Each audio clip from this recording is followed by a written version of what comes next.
Welcome back. I hope you're enjoying the show. Now, the lockdown period gave people some time to themselves. And as a blessing in disguise, many discovered a lot of self-ingenuity to earn a living or maybe pastime. Among art forms that we have seen rise during this time is string art, an art form where artists seem to be outdoing one another in terms of creativity and design with each passing month. Seeing that this show has been on a string art streak, it is my pleasure to bring you the story of Jared Ouma. Enjoy.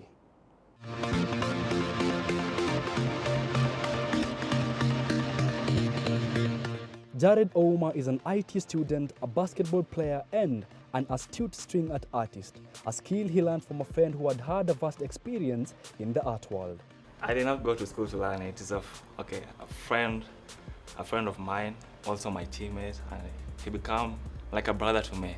He introduced me to his friend who was doing this stuff, and then I got interested in it, and I said, okay, I want to learn this. So I learned how to make this one, and then also I saw him doing this string, and so I said, okay, I need to do this one too, I can do it.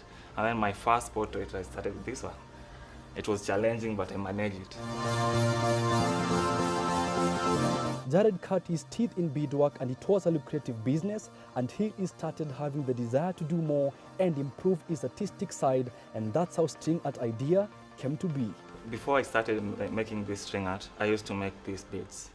Yeah, the one for bracelet. I can design any kind, name, any stuff, any drawing like emoji, something like that, I can do it. And then from the profit I made from this one, now it's motivated me now to go in another direction. When I look at another direction, so what can I do in the art, in the line of art?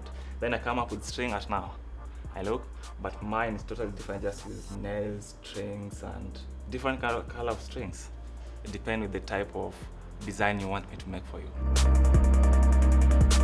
His first piece of art became the biggest landmark and inspiration in his entire artistic journey because he never thought in his wildest dreams that he could do it. The first portrait, this one. You see, when people start, this one is a complicated one because when you look at this one and this one's totally different. This one needs more drawing, more maneuvering. So when I finish this one, I look at it, I always look at it and then it's motivating me. If my first portrait, I started with the hardest like this one, that is the thing that always keep me going. Yeah, the first time I started with this one, I can move mountains. The deep message embedded in the art is what makes the pieces unique and appealing to the clients. To do this, Jared has to be deliberately thoughtful about what piece of art he is working on and what message he is trying to put across. String art, for example, is something like, as much I make it, but there's a message in a portrait behind it. A message in a tour behind it, and most of the people normally put it on the wall, yeah, to convey a certain message to the people, especially people who are in the art design. They can get a better understanding of it. Once you look at it, you'll see something, and then it will move you closer for you to know more details about it.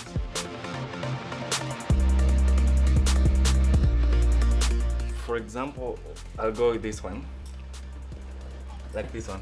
The mother is holding, Nisha. Okay.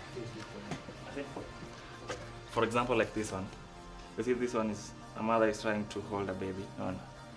It conveys something that mother to child love. The way it's normally starts from the beginning, how the mother will care for you, walk with you all the way.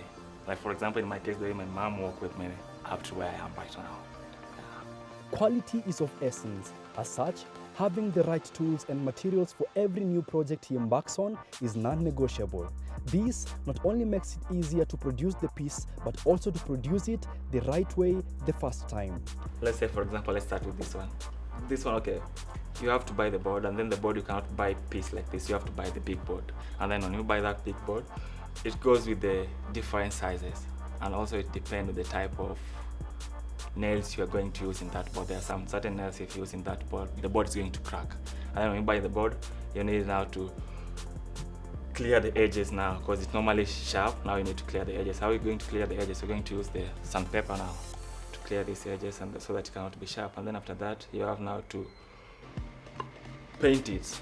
This first layer, then second layer, then you put a clear varnish. So it depending on the type of background the client wants. Depends the type of background, because you see most of them here, they want black. So like this one, he wanted this color, dark tan. So others want black. So it depends on the type of background they want. If they want white, I'll use white. If they want black, I'll use black.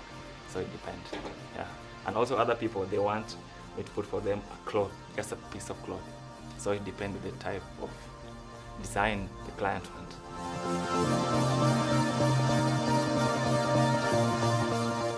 This pattern, okay, you have to draw it first. You have to draw it. Once you draw it now, the lines now you've drawn now, you have to go through it with nails now. And then you have to measure it again with, I normally use spanner. So when I hit it, I know where the certain level that it's supposed to reach, because I don't want it to come on the other side. So it reaches certain level, then stop, certain level, then stop. I'll just go with the line. And then after that now, I'll come around with the string now. And then the string also, it has a design. You cannot just do it like this. It has a pattern, where after that you'll see that, oh, this pattern is coming out clearly the way I wanted it to be. The spacing of the nails, it depends on the piece of art. There are those pieces of art that want a wider space, others want close. But the best thing, if you put close together, you're going to use lesser string than when you're going to put wide. Because when you put wide, you have to cover that space, because you don't want the board behind to be seen. Yeah. Over time, Jared has mastered the art and has learned to focus on what is important. At a glance on a client's design needs, he is able to establish the possibilities of reproducing the same. He, however, prefers to come up with his own designs, then sell them. Most of the time, you see, like this one I just made it. I just look at the portrait and I say, I love this one. I love the color it has. And also it's a butterfly, I loved it. So the first one, when I make this one, when clients see this one, I was, okay, you can do this, okay, I want you to try and do for me something like this. Try to come up with your own way. The good thing, when they tell me to come up with my own way, I know how I can maneuver through it. But when they come with their specific design that I want them, I'll look at it and say, okay, this one I can do. This one, I'll need time, because I need time to go do research on it and then see if it may be possible, because I don't want to make something that client will not take it, because at the end of the day, it's costly. Because the material I need to buy, I need to pay for this material, and also I need to pay for the guy who's going to cut this stuff in these different shapes.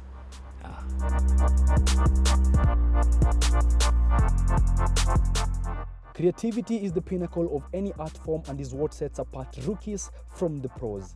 Jared has tried to live in his art dream using the mantra of coming up with something new with every consequent project.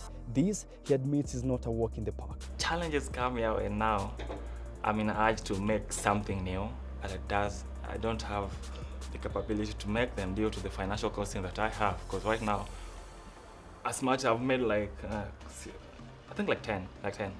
And most of my clients now, they haven't paid for them. I say that's the challenge now I'm facing, because for me to make it, I need to buy the raw materials. I need to pay for the transportation of this board to reach my place where I am. I need to buy this string, I need to buy the nails, I need to buy those pieces of all those equipment. I need to put them in place where I know, okay, I need how many string? For example, like this one, I need like 1, 2, 3, 4 type of string, different color. And this one might take, like, for example, a whole of this one. Now I need something like that. So it needs money. And if the client doesn't pay money, I'll have to hold for a while.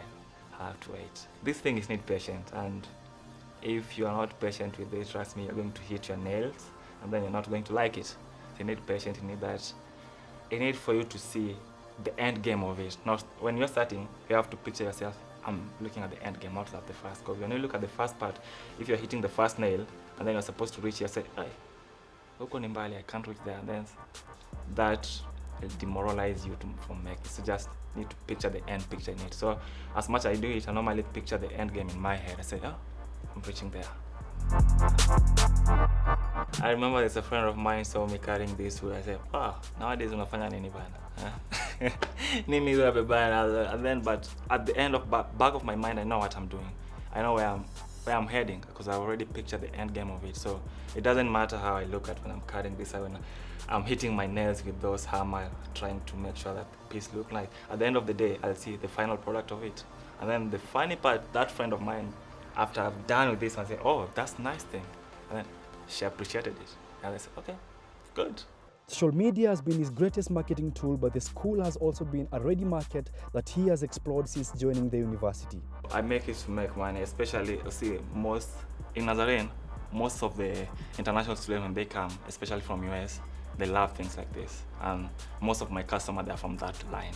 So I normally make, so when they come during show where students are portraying their talent, all those stuff, they buy it from that. Yeah. So that's where I normally expect my customer to come from. So especially now when things now they're not moving in, so I'm a little bit behind, stuck behind financially. But the good thing, it doesn't expire.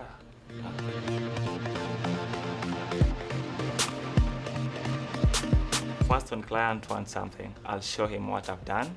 And yeah, from what I've done, he'll just look and say, yeah, you can do this one. Okay, do for me this one. And then before I started, I say, are you sure about you want me to do for you this one? Because I've already shown him he or her different type of portrait. I say, yeah, go for it. Yeah. They normally give me that assurance, yeah, we know you can do it, go for it. And then before they do that, they have to pay a down payment to cater for all these materials, because there's no way I'll do it. And then at the end of the day, client will say, no, I don't want that one. So they have to, assurance for me to have assurance that they'll take it, they have to pay down payment for it. In his final words, Jared says that art has transformed every facet of his life, and today, more than ever, he is proud to be an artist.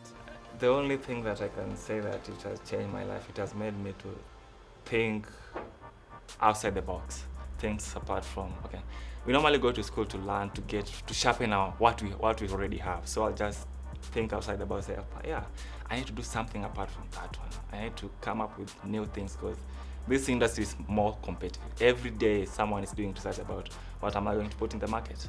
How am I going to display my thing to attract the customer? So I have to do research. And most of the sites, sometimes I normally look at the Pinterest. They normally have different art sessions that I say, okay, they can do this. And then sometimes I watch the YouTube stuff and I say, okay, I can work on it, And if I see the resources, they are more little bit, they favor me, I'll go for it. I'll just say, okay, let me put a risk on it. Let's try it out. Now we know how young people have been using their time during this pandemic. That was Jared Ouma, an aspiring and very promising string artist.